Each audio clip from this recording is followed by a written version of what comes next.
No século III a.C., a terra que hoje conhecemos como China estava dividida. 7 reinos lutavam ferozmente pelo controle, num período de conflito sem fim. Mas entre eles, um reino se ergueu, forjando um exército tão poderoso e avançado que não apenas conquistaria seus rivais, mas unificaria uma nação e mudaria o curso da história para sempre. Esta é a incrível e inspiradora história da máquina de guerra Qin, o exército que criou a China. Por mais de 500 anos, o período dos reinos combatentes mergulhou a China em uma era de fragmentação e guerra constante. Batalhas sangrentas eram travadas por território, recursos e poder. No extremo oeste, isolado pelas montanhas, ficava o reino de Qin. Seus vizinhos do leste o consideravam um estado bárbaro, um povo rude e sem a cultura refinada das planícies centrais. Mas essa percepção estava prestes a ser despedaçada, sob a liderança visionária e implacável do jovem rei Zheng, que mais tarde se tornaria o primeiro imperador, Qin Shi Huang.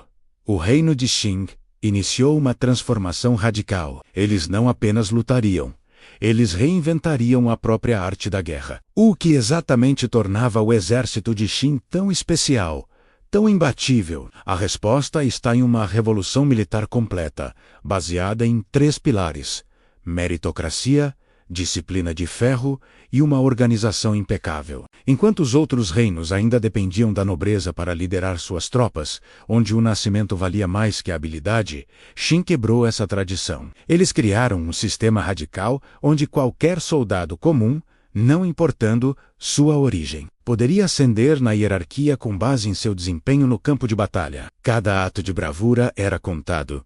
Cada inimigo derrotado era uma oportunidade de promoção. Essa ideia transformou um exército de conscritos em uma força de guerreiros motivados, cada um lutando não apenas pelo seu reino, mas pelo seu próprio futuro, pela sua própria glória. A organização do exército Qin era uma obra-prima de eficiência logística e tática. A estrutura era como uma pirâmide perfeitamente construída, começando na base com a menor unidade, um grupo de 5 soldados. Esses 5 homens eram responsáveis uns pelos outros. Se um falasse, todos eram punidos. Essa responsabilidade coletiva criava um laço inquebrável. 5 desses grupos formavam uma esquadra de 25 homens. Essas esquadras se juntavam para formar companhias de 100, que por sua vez formavam batalhões de 500, e assim por diante, escalando até exércitos inteiros de dezenas de milhares de homens. No topo estava o general,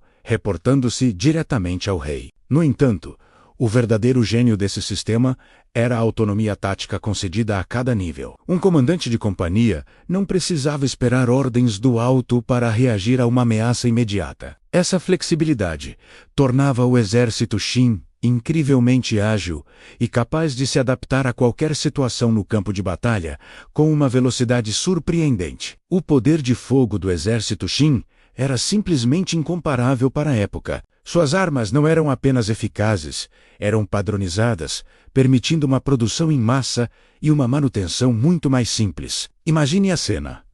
Milhares de besteiros Qin, armados com bestas de bronze de repetição, capazes de disparar virotes a uma distância que superava qualquer arco da época. Na linha de frente, a infantaria empunhava espadas de bronze com quase 90 centímetros de comprimento, as mais longas de seu tempo, dando-lhes uma vantagem crucial no combate corpo a corpo. Eles também usavam lanças longas e alabardas mortais, criando uma parede de aço impenetrável. Para proteger, eles contavam com armaduras laminares, feitas de centenas de pequenas placas de couro ou metal sobrepostas e amarradas, que ofereciam uma excelente proteção sem sacrificar a mobilidade. Cada peça de equipamento, da ponta da flecha ao fecho da armadura, era fabricada com precisão e marcada com o selo do artesão, garantindo um controle de qualidade implacável. Com um exército tão bem organizado e equipado, os generais Qin desenvolveram táticas e estratégias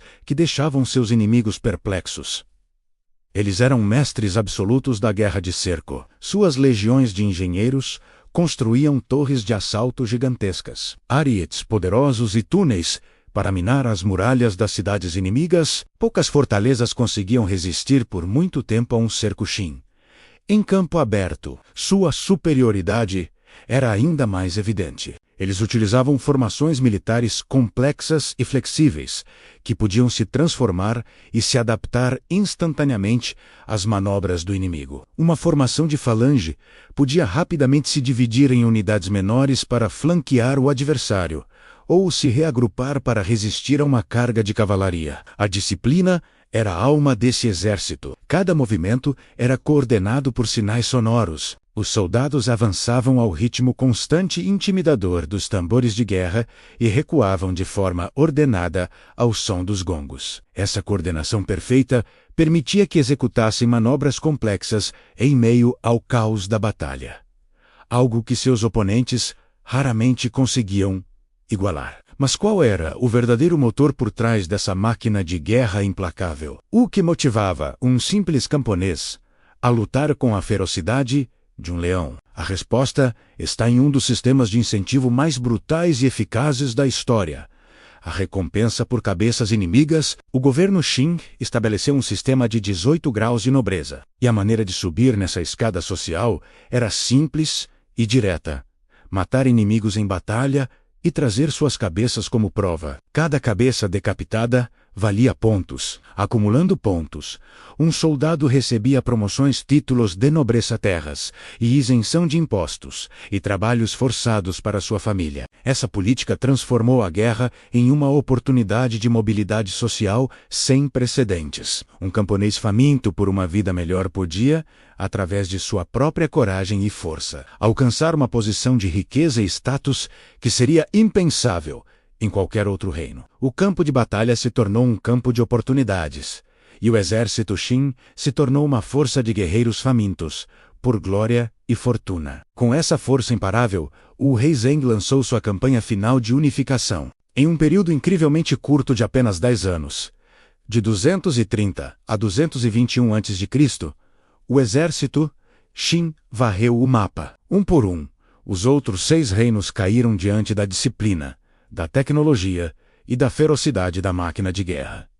Qin, Shao, Wei, Shu, Yan e Qi, reinos que existiram por séculos, foram conquistados e absorvidos. Em 221, a China estava unificada pela primeira vez na história. O rei Zheng se proclamou Qin Shi Huang, o primeiro imperador. O legado desse exército não está apenas na conquista, mas na própria criação da nação chinesa. E um testemunho silencioso e poderoso desse legado sobrevive até hoje. Os 8.000 guerreiros de terracota, um exército de argila em tamanho real, com rostos únicos, armas reais e informação de batalha construído para guardar o túmulo de seu imperador por toda a eternidade. Eles são mais do que estátuas. Cada soldado de terracota é um símbolo da organização, da inovação e da vontade implacável que forjou uma nação. A história da máquina de guerra Qin nos ensina uma lição atemporal, com disciplina, estratégia e a coragem de quebrar as velhas tradições. É possível superar qualquer obstáculo e construir algo que perdure por milênios. Obrigado por assistir. Se você gostou de viajar no tempo conosco, não se esqueça de curtir, compartilhar e se inscrever para mais histórias incríveis como esta. Até a próxima!